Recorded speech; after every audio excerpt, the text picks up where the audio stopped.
प्यार वो एहसास है जो हर किसी को नहीं होता। प्यार वो महसूस है जिसके अंदर खो जाने का दिल करता है। यही एक एहसास मैं आपको बताना चाहता हूँ। शाम का समय था, मैं अपने दोस्त का इंतज़ार कर रहा था स्टेशन के बाहर। हम लोगों का कहीं घूमने जाने का प्लान था और मैं स्टेशन पर जल्दी पहुँच गया था। कुछ समझ नहीं आ रहा था कि मैं क्या करूँ। मैं स्टेशन के पास जाके बैठ गया। तभी कुछ ऐसा हुआ कि मेरी ज़िंदगी एक अलग मोड़ लेने वाली थी। स्टेशन की तरफ मैं देख रहा था कि मेरा दोस्त आया कि नहीं। तभी अचानक से मेरी नज़र एक लड़की पर पड़ी। वो जो वक्त था, मैं पूरी तरह कुछ देर के लिए थम सा गया था। मैं सब भूल गया था कि मैं कहाँ हूँ, क्यों हूँ। बस मेरी आंखें उस लड़की की तरफ से हट नहीं रही थीं और इस तरह मैं उसे देखता ही जा रहा था। उसकी मासूम चेहरा, उसकी छोटी छोटी आंखें, उसके मासूम से चेहरे पे वो मासूम सी उसकी हंसी, जैसे मानो कोई परी हो। और उसे देख पहली नज़र में मानो दिल को कुछ होने लगा था। मुझे नहीं पता, बस दिल बोल रहा था कि मेरा दोस्त कुछ देर बाद आए या ये वक्त रुक जाए। मुझे उसका नाम जानना था, उसके बारे में बहुत कुछ पता करने को दिल कर रहा था, लेकिन कैसे करूं ये समझ ही नहीं आ रहा था। जब कुछ समझ नहीं आया, तब मैंने बस भगवान से प्रार्थना किया कि मुझे ये लड़की मेरी ज़िंदगी में चाहिए।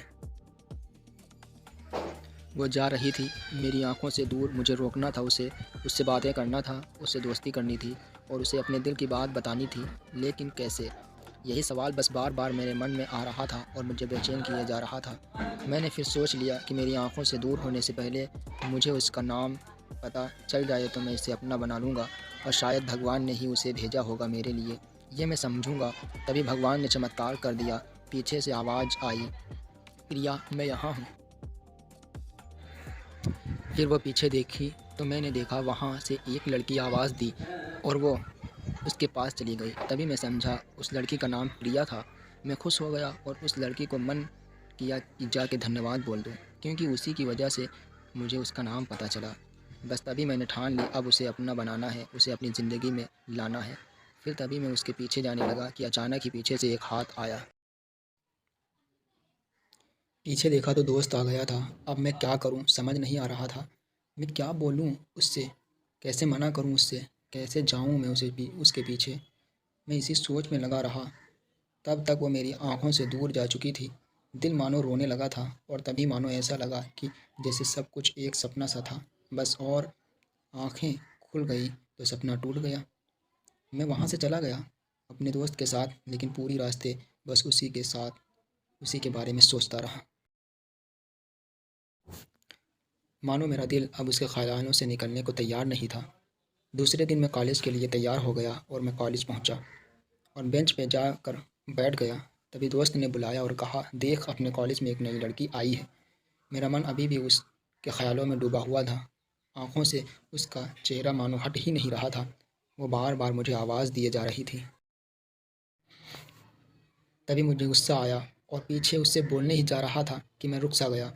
मेरी नज़र मानो फिर से एक बार सपनों में चली गई। मैंने देखा कि वही लड़की, मानो जैसे मेरी खुशी का कोई ठिकाना नहीं रहा हो, खुद को रोक ही नहीं पा रहा था और मेरे समझ में नहीं आ रहा था कि मैं क्या करूं, क्या बोलता मैं। बस जाके अपने दोस्त के गले लग गया और हंसने लगा। तभी पता चला वही वह नई लड़की थी जो कॉलेज में आज पहला दिन आई थी। मैं तो मानो हवा में उड़ने लगा। फिर मैंने एक दिन अपने दोस्त को बताया कि ऐसा ऐसा है। उसने कहा, जाके बोल दो उसे अपने दिल की बात। लेकिन मैं डरता था कि वह क्या कहेगी, क्या लगेगा उसे। यही सोच के मैं हमेशा रुक जाता था। मैं सोचने लगा था कि कहीं वो मेरी बातें सुन के मुझसे दूर ना हो जाए। मैं उससे दूर नहीं होना चाहता था। मुझे ये एहसास हो गया था कि शायद वो भी मुझे पसंद करती है, लेकिन वो कभी कुछ नहीं कहती थी।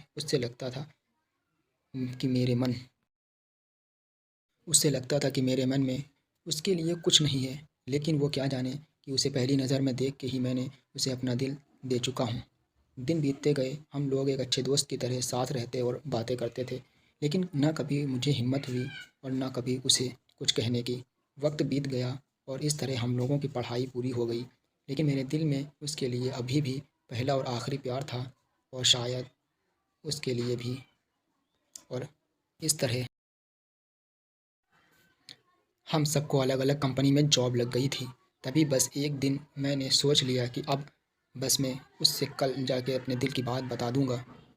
मैं अगले दिन सुबह उठा और मैंने उसे फ़ोन किया और उससे कहा कि मुझे मिलना है उससे। उसने मिलने के लिए हाँ कर दिया और इस बात से मुझे बहुत खुशी मिली। हम लोग एक समय निर्धारित किए और मैं समय से पहले वहाँ पहुँच गया। उसका इंतज़ार कर रहा था, तभी मेरी नज़र उस पे पड़ी। वही कपड़े, वही बैग, वही छोटी-छोटी आँखें और चेहरे पे वही प्यारी सी मुस्कान। मानो ऐसा लग रहा था कि वही पहला दिन हो जब मैंने उसे पहली बार देखा था। वो धीरे-धीरे आ रही थी, मैं तो बस उसे देखता ही जा रहा था। फिर वो पास आती है, फिर वो मेरे सामने बैठ जाती है। तभी बस मैंने उससे कहा कि मुझे कुछ कहना है उससे। फिर तभी उसने भी कह दिया कि मुझे भी कुछ कहना है तुमसे।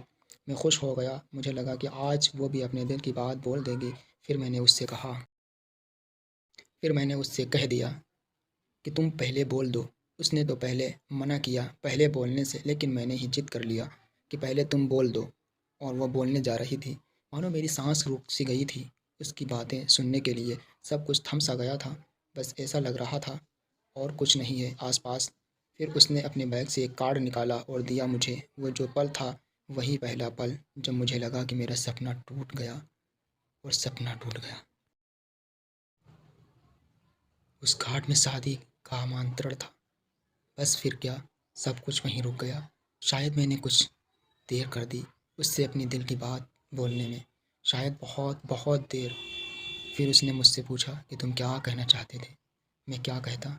तब बात बदल दी और वो चली गई और मैं वहीं बैठा रह गया।